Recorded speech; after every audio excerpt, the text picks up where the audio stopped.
जय बच्चों, आज हम बात कर रहे हैं क्लास 12 फिजिक्स में और टॉपिक है आपका मैग्नेट और उसकी प्रॉपर्टी। ठीक है ना। तो उससे तो पहले प्रॉपर्टी को तो मैग्नेट होती क्या है, बार मैग्नेट क्या होती है। जैसे आपको पता है कि सर हम दो तरह से मैग्नेट जानते हैं। एक तो हमारे पास होती है सर एक ऐसी मैग्नेट जो कि परमानेंट मैग्नेट होती है, और इसके अलावा हमने पढ़ चुके हैं ऑलरेडी कि सर यदि हम किसी भी इंसुलेटर के ऊपर कॉइल को लपेट दें, किसको लपेट दें, कॉइल को लपेट दें और उस पर करंट का फ्लो कर दें, उस पर किसका फ्लो कर दें, करंट का फ्लो कर दें, तो जो डिवाइस बनेगी वो हमारी कौन सी मैग्नेट होगी सर, वो हमारी मैग्नेट की तरह बिहेव करेगी और वो हमारी टेम्परेरी मैग्नेट होगी। ठीक है ना। तो परमानेंट मैग्नेट में आपने बहुत से नाम सुने होंगे। पहला नाम होगा आपका बार मैग्नेट। कौन सा मैग्नेट, बार मैग्नेट। ठीक है ना। चलिए आप सबसे पहले नोट कर लीजिए बार मैग्नेट। ठीक है ना, बार मैग्नेट। ठीक है ना, बार मैग्नेट। ठीक है मेरा पहला टॉपिक है बार मैग्नेट। ठीक है ना। अब बार मैग्नेट में केवल छोटा सा पॉइंट लिखना कि बार मैग्नेट होता क्या है, मैं बोल देता हूं आपको। ठीक है ना। Any rectangular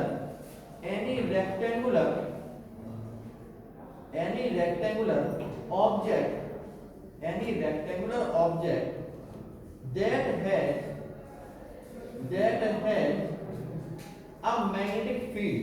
that has a magnetic field is known as bar magnet.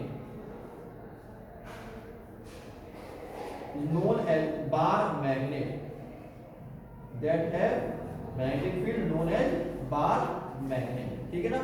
यानी कि बार मैग्नेट क्या होती है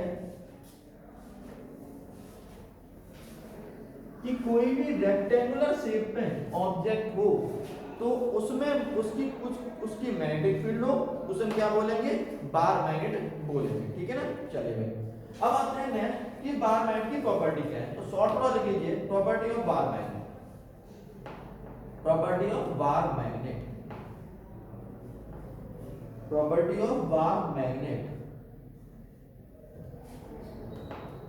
पहला पॉइंट डालिए, it align itself north south direction. It align itself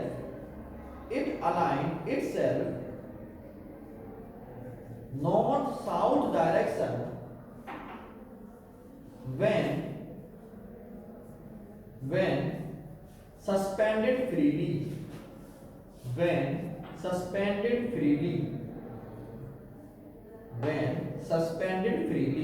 ठीक है ना। यदि किसी भी बार मैग्नेट को फ्रीली सस्पेंड कर दिया जाए, इस तरह से नॉट करके इसको फ्रीली किसी रीजन फ्लूइड सपोर्ट पर रखा दिया जाए, तो हमेशा क्या होगा, ये अलाइन करेगी आपकी नॉर्थ और साउथ डायरेक्शन को। ठीक है ना। इस तरह से हम आपकी बात करें तो ये आपका नॉर्थ और साउथ डायरेक्शन को हमेशा अलाइन करेगी। पहला पॉइंट हो गया। कभी किसी बार मैग्नेट को फ्रीली सस्पेंड कर दी जाए तो वो कैसे अलाइन करती है, नॉर्थ साउथ डायरेक्शन को अलाइन करती है। दूसरा लिखना बेटा point, second point, north south pole never isolated.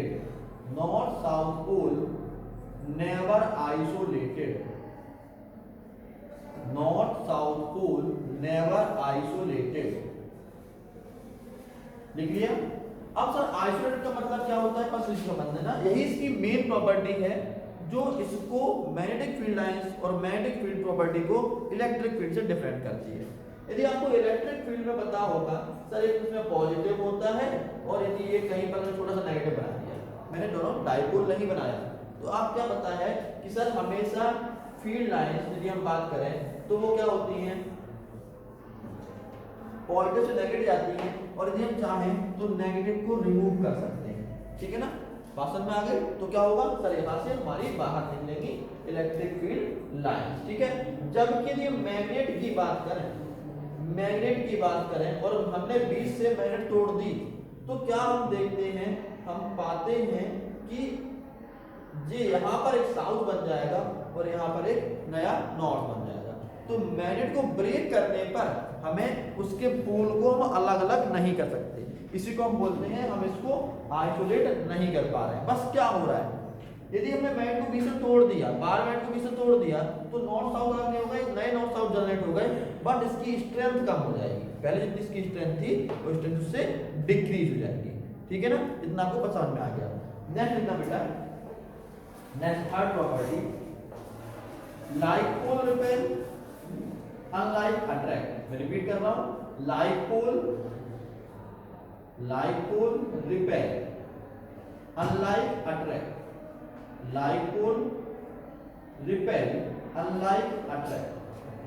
Like pole repel यानी कि नॉर्थ है और नॉर्थ को क्या करेगा, रिपेल करेगा, एक दूसरे पर अलग अलग करेगा। जबकि अनलाइक की बात करें, ठीक है ना, तो वो दोनों क्या करेंगे, एक दूसरे को अट्रैक्ट करेंगे। ठीक है ना, चलिए भाई next property, last property, only ferromagnetic substance. मैं रिपीट कर रहा हूं, only ferromagnetic substance, only ferromagnetic substance attract bye magnet, attract bye magnet. यानी कि मैग्नेट से केवल और केवल कौन से, फेरोमैग्नेटिक सब्सटेंस ही अट्रैक्ट होंगे, यानी कि फेरिक, निकेल और कोबाल्ट, इससे बने मटेरियल ही मैग्नेट से अट्रैक्ट होंगे और बाकी नहीं होंगे। एक क्यूरियोसिटी क्वेश्चन बता देता हूं, आपको। डायमैग्नेटिक सब्सटेंस, यदि आप केमिस्ट्री में पढ़ चुके हो डायमैग्नेटिक सब्सटेंस के बारे में, तो डायमैग्नेटिक सब्सटेंस मैग्नेट से हमेशा रिपेल करते हैं। ठीक है ना, एक आपको इस में बता दिया कि कोई भी डायमैग्नेटिक सब्सटेंस, जैसे कि हमने अल्कोहल लिया, अल्कोहल मैग्नेट के पास आने पर रिपेल करेगा। ठीक है ना, जैसे कि बिस्मिथ, ठीक है ना, तो डायमैग्नेटिक सब्सटेंस कोई भी होगा आपका, वो मैग्नेट के पास आने पर रिपेल करेगा। चाहे तो नोट में लिख सकते हैं, diamagnetic substance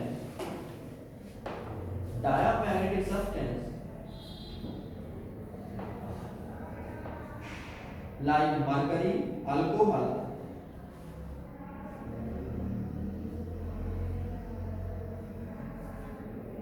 repel by magnet, repel by magnet।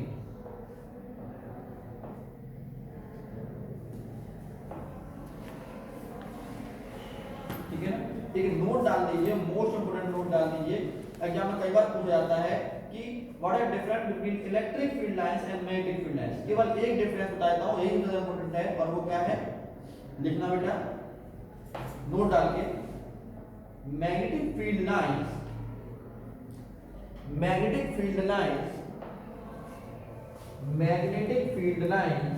makes closed loop। आगे लिखना, but electric field lines never makes closed loop। थोड़ा सा डिटेल बना लीजिए प्लीज।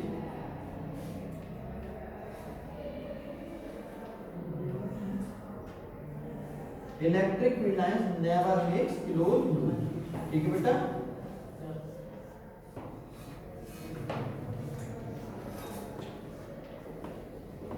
ये आपकी बनाई मैंने इलेक्ट्रिक फील्ड लाइंस। ठीक है ना, यदि हम बात करें मैग्नेटिक फील्ड लाइंस की, थोड़ा मैग्नेटिक फील्ड लाइंस देखने में लाल,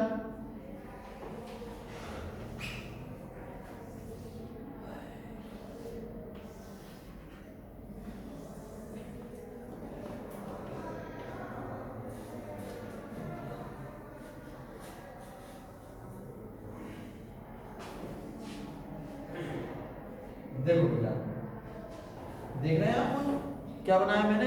sir magnetic field lines north से साउथ जा रही है मैग्नेट के बाहर वाले रीजन में, बट मैग्नेट के अंदर कितना आ रही है, साउथ से लेके नॉर्थ की तरफ आ रही है। ठीक है ना, इसको आप डाउन नोट कर लीजिए कि इलेक्ट्रिक फील्ड लाइंस क्या कर रही हैं, हमेशा जाती हैं पॉजिटिव से नेगेटिव की तरफ, लौट के कभी नहीं आती। But magnetic field lines north से साउथ की तरफ जाती हैं मैग्नेट के बाहर, बट अंदर साउथ से नॉर्थ की तरफ आती हैं।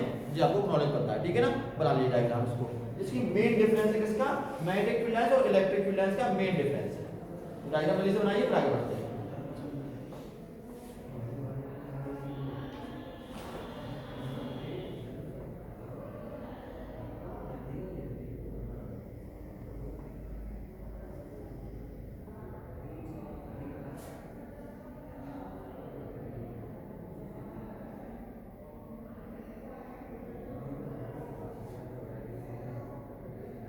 डन। चलो नेक्स्ट लाइन डालिए बेटा, magnetic field lines. Magnetic field lines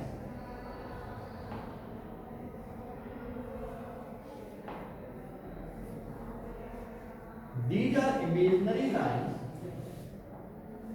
these are imaginary lines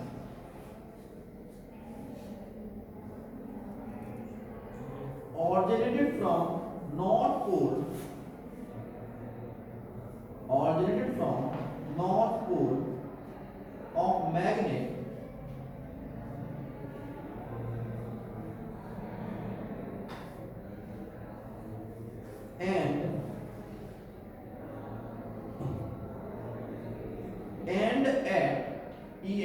and at south pole, south pole in outer region, in outer region, and inside the magnet, and inside the magnet south to north, south to north, south to north. लिख लिया, चलिए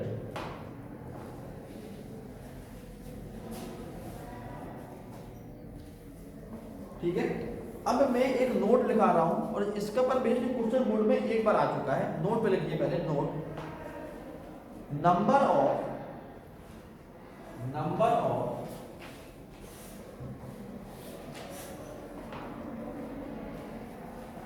magnetic field lines, number of magnetic field lines show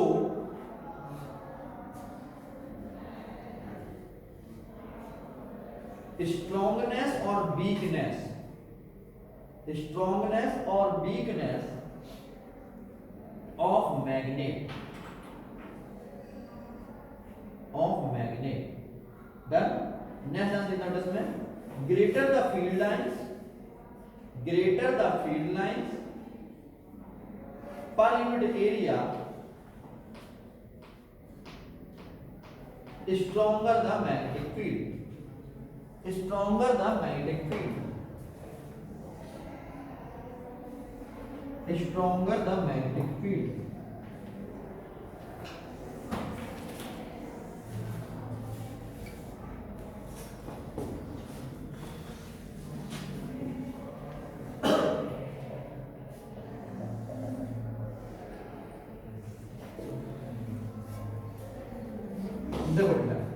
मैं यहाँ पर magnetic field lines बनाई, जिससे आप already aware हैं। ये क्या होता है, नॉर्थ से निकलती है और साउथ की तरफ जाती है, ठीक है ना। अब थोड़ा देखना बेटा, बोर्ड में क्वेश्चन आया था कि पोल पर मैग्नेटिक फील्ड की वैल्यू अधिक क्यों होती है, ठीक है ना। पोल पर मैग्नेटिक फील्ड की वैल्यू अधिक क्यों होती है, तो आपको मैंने दूसरी लाइन लिखाई, आपको क्या करना था, लिखना था greater the magnetic field lines per unit area stronger the magnetic field. यदि मैं समझा भी दूं आपको, मैं देखो एक एरिया जे ले रहा हूं, ठीक है ना, और एक एरिया जे ले रहा हूं। देखो अधिक इलेक्ट्रिक मैग्नेटिक फील्ड लाइंस कहां पर ज्यादा है, सर इस एरिया पोल पे ज्यादा है। तो जहां पर फील्ड लाइंस ज्यादा होती हैं वहां पर उसकी स्ट्रॉन्गनेस और उसकी वैल्यू अधिक होती है। आपको सीधा सा लिखना था greater the number of field lines at pole, so at pole magnetic field are big, ठीक है ना, और बीच में इक्वेटर पे वैल्यू उसकी कम होती जाती है, ठीक है। चलिए भाई नेक्स्ट वन डालना पड़ेगा। हाँ एक ही समझानी है आपको, क्या समझा दूं, फिर मैं समझा देता हूँ उस चीज को। थोड़ा यहाँ देखना, इस चीज को समझ लो।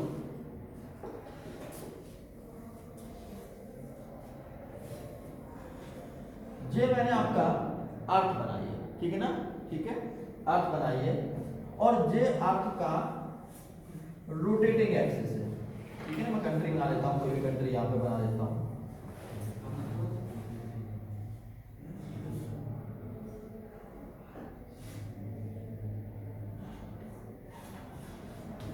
ठीक है, चलिए अब थोड़ा देखना है बेटा, यहाँ पे अर्थ इस एक्सिस से रोटेट होती है, समझना।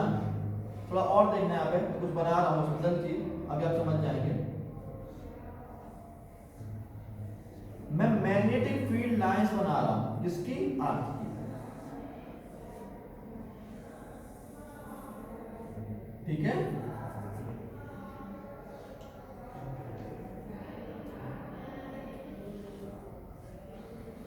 मैंने मैग्नेटिक फील्ड लाइंस बना दी अर्थ की, ठीक है ना। चलिए अब बेटा थोड़ा और देखना है।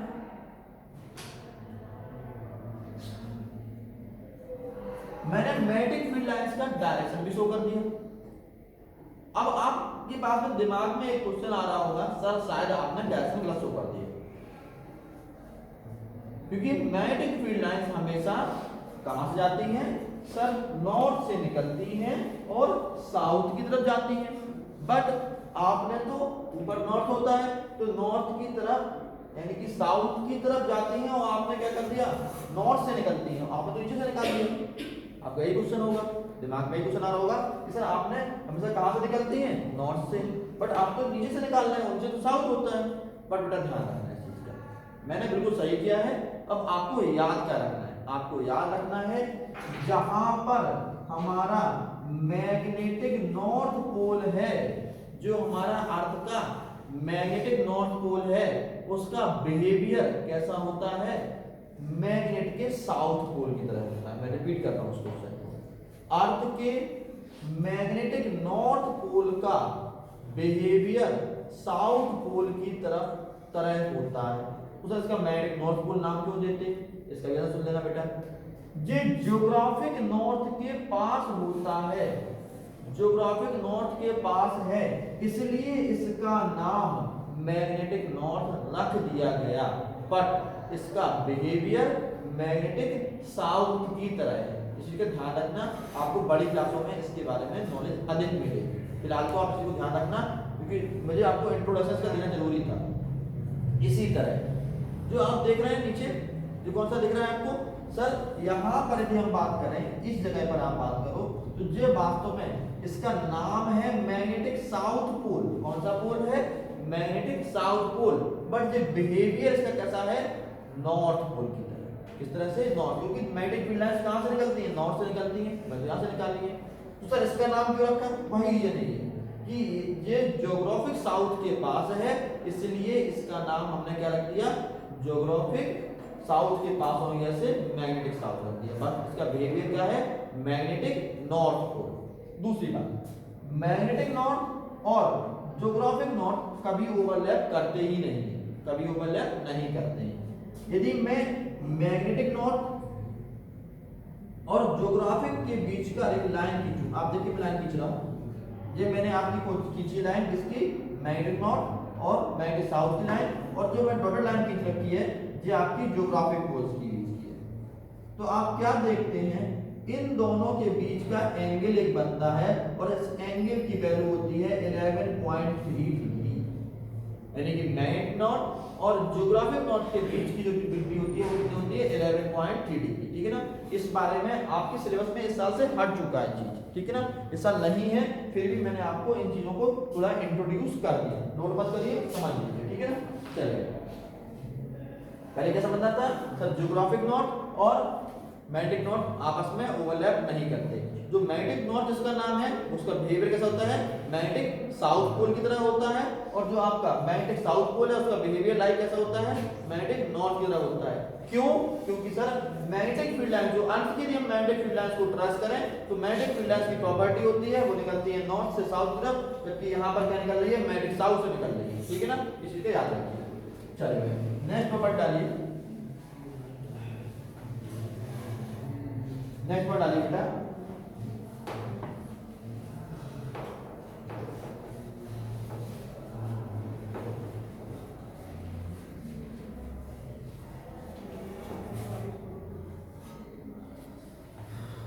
Magnetic dipole movement, magnetic dipole movement of a revolving electron, magnetic dipole moment of a revolving electron।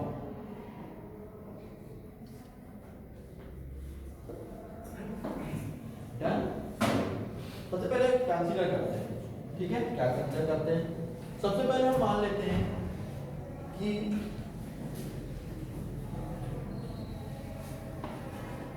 जो बोर की ऑर्बिट है वो फिक्स है, ठीक है ना। बोर को जानते होंगे ना, बोर ने ऑर्बिटल साइज दिए थे, के एलिमेंट दिया था, तो फिक्स है। और पहले बार मान लेते हैं कि जो न्यूक्लियस का चार्ज है वो जेड ही है और इलेक्ट्रॉन रिवॉल्व कर रहा है डिफरेंट ऑर्बिट में, जो कि बोर ने दिया था, ठीक है ना, के एलिमेंट ऑर्बिट में, ठीक है ना। तो पहला पॉइंट लिख लेते हैं इसमें सबसे पहले, net charge on nucleus, net charge on nucleus is plus Z E. तो प्लस क्यों होता है, सर न्यूक्लियस में पॉजिटिव प्रोटॉन्स प्रेजेंट होते हैं, ठीक है ना। Charge on nucleus equal to plus Z E, charge on nucleus equal to plus Z E. Next point देखिए, charge of electron equal to minus का ई, मैंने वो लिख रखा है, charge of electron minus E. तो डायग्राम बनाना बेटा, diagram banana,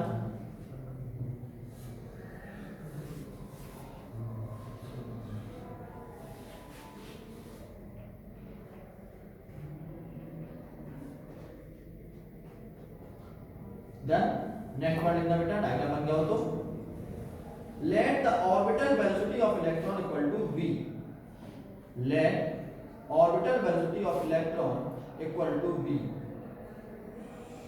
let orbital velocity of electron equal to v। यदि मैं, हाँ अब यदि मैं आपसे बात करूं, सर निकालना क्या है, मूवमेंट निकालना है, ठीक है ना, मैग्नेटिक मूवमेंट की बात कर रहे हैं, ठीक है ना। तो मैग्नेटिक मूवमेंट की बात कर रहे हैं, तो मैग्नेटिक मूवमेंट को हम m से डिनोट कर रहे थे, और मैग्नेटिक मूवमेंट इक्वल टू होता है I इंटू ए।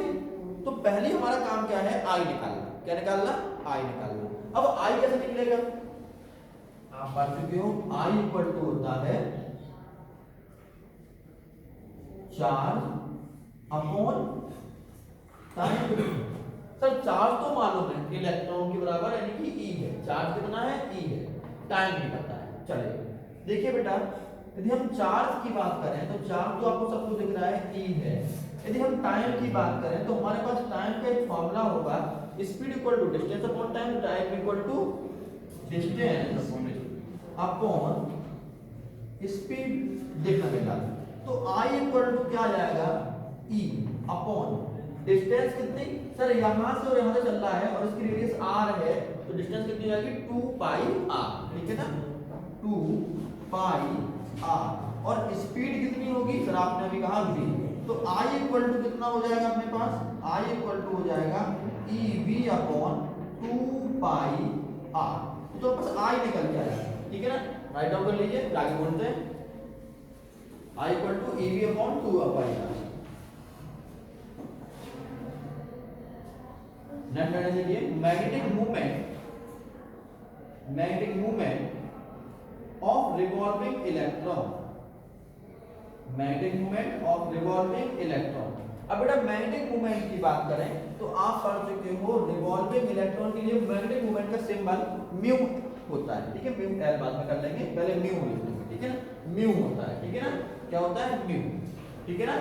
चलिए भाई, तो म्यू इक्वल टू कितना होगा, म्यू इक्वल टू पढ़ चुके हो, मोमेंट इक्वल टू क्या होता है, I into E.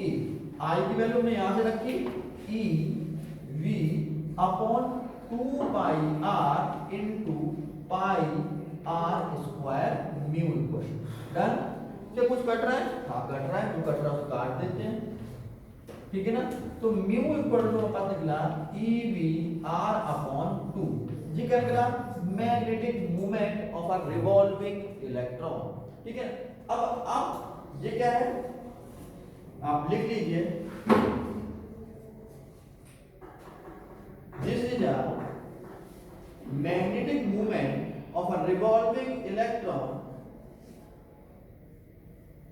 And known as orbital magnetic movement, orbital magnetic movement, orbital magnetic movement and known as a orbital magnetic movement and its direction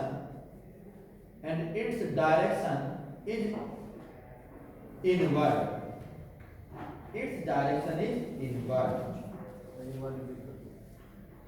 it is known as a orbital magnetic movement and its direction is inward,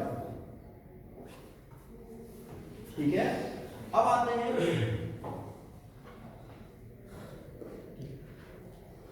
हैं हम इसका movement जब का orbital की बात कर रहे हैं। अब हम बात कर रहे हैं एंगुलर की। यदि एंगुलर की बात करें तो आपको थोड़ा सा याद आ रहा होगा 11th क्लास में मूवमेंट में एंगुलर मोमेंटम की बात करें, एंगुलर मोमेंटम की, तो सर इसको आप एल से डिनोट कर रहे थे 11th क्लास में, एक वेक्टर क्वांटिटी थी। यदि नहीं याद है तो कोई बात नहीं, हम उसके पीछे चलते हैं। आपको पता है मोमेंटम को हम पी से करते हैं और ये होता है मास इनटू वेलोसिटी। यदि किसी को इतना तो याद होगा 9th क्लास का कि P इक्वल टू वही मोमेंटम जो पीछे हम कैच करने के लिए हाथ पीछे करते हैं, ठीक है ना। तो P equal to m cross b होता है। यदि हम बात करें किसी सर्कुलर पाथ में तो क्या हो जाएगा सर, वहां पर मोमेंटम होता है l और इसका मल्टीप्लाई किसका हो जाता है, रेडियस का, ठीक है, mp। समझना क्या हुआ, मोमेंटम। यदि हम एंगुलर मोमेंटम की बात करें तो जो क्या आ रहा है सर, उसमें r का मल्टीप्लाई हो रहा है, बिल्कुल पक्का हो रहा है, ठीक है ना। थोड़ा देखना मिला, यदि मैं इसमें v भी है हमारे पास, r भी है, v भी है और r भी है, ठीक है ना। देखो m भी और r भी हमारे पास है। यदि मैं इसमें m का मल्टीप्लाई कर दूं और m का डिवाइड कर दूं तो हमारे पास पूरा पूरा l मिल जाएगा, ऊपर रेडियस मिल जाएगा। तो आप क्या कर रहे हैं, एक काम करिए, इसमें multiply and divide, multiply and divide, multiply and divide by mass of electron, multiply and divide by mass of electron, multiply by divide by mass of electron, multiply and divide by mass of electron, ev r upon 2 into me upon m। Done बेटा। अब देखो ये पूरा पूरा क्या बन गया हमारे पास, l बन गया। देखो मैं यहाँ पे इसको अब यहाँ पर लिख देंगे mu l equal to E into L upon 2 me।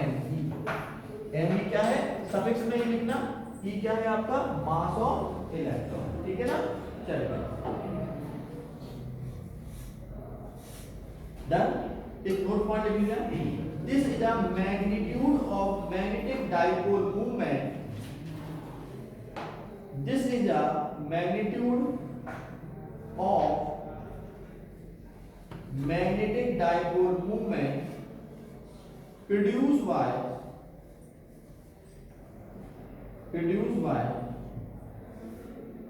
an electron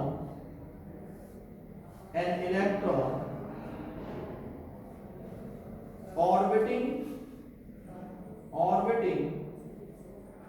with angular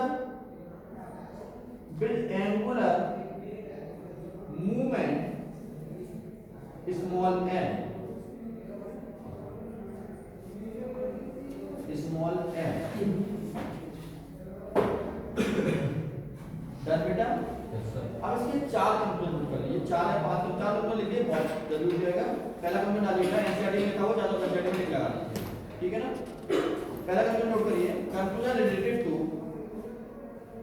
magnetic dipole movement of revolving electron,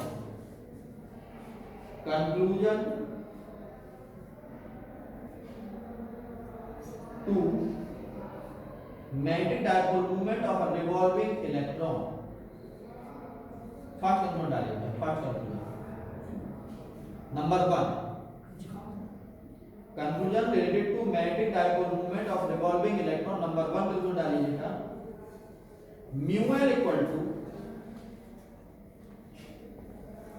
mu L equal to 9.27 into 10 की पावर -4। मैं रिपीट कर रहा हूं, 9.27 इंटू 10 की power -4 ampere metre square, ampere metre square. Done. इस पे लिखिए बेटा, this value is known as Bohr magneton, this value is known as Bohr magneton, this value is known as Bohr magneton, magneton, Bohr magneton। Number 2 conclusion डालिए बेटा, any charge in uniform circular motion, any charge in uniform circular motion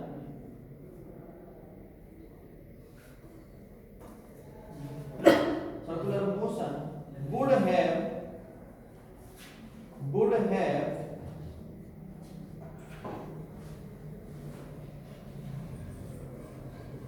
associated magnetic moment,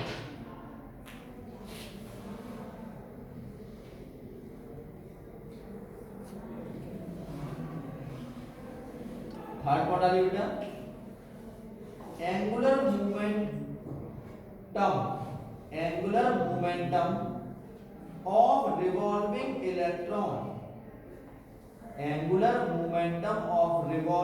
electron,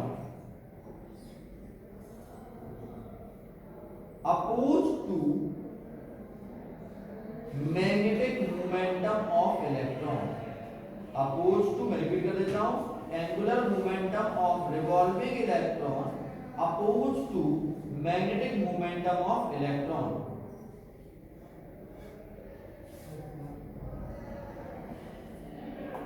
और last point लिखिए बेटा, ये एक बार board में आ चुका है, इस पॉइंट को लिख लेना, mu upon L equal to E upon 2me is called as gyromagnetic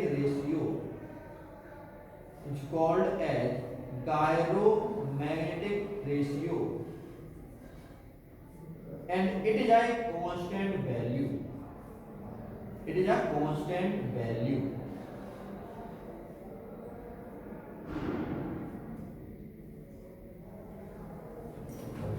बेटा। अब आपके इस चैप्टर में एक छोटा सा और रह गया है, इसमें दो डेरिवेशन और रह गए हैं। पहला डेरिवेशन इसमें रह जाएगा आपका कि कोई भी सोलेनॉइड बिहेव कर रही है किसकी तरह, एक बार मैट की तरह, हमें वो प्रूव करना होगा।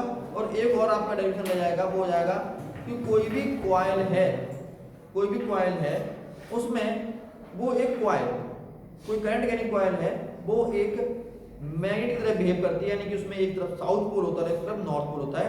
इसको भी प्रूव करना है, ठीक है ना। तो ये दोनों प्रूफ मैं कल करूंगा, ठीक है। तब तक के लिए जय हिंद, गुड बाय।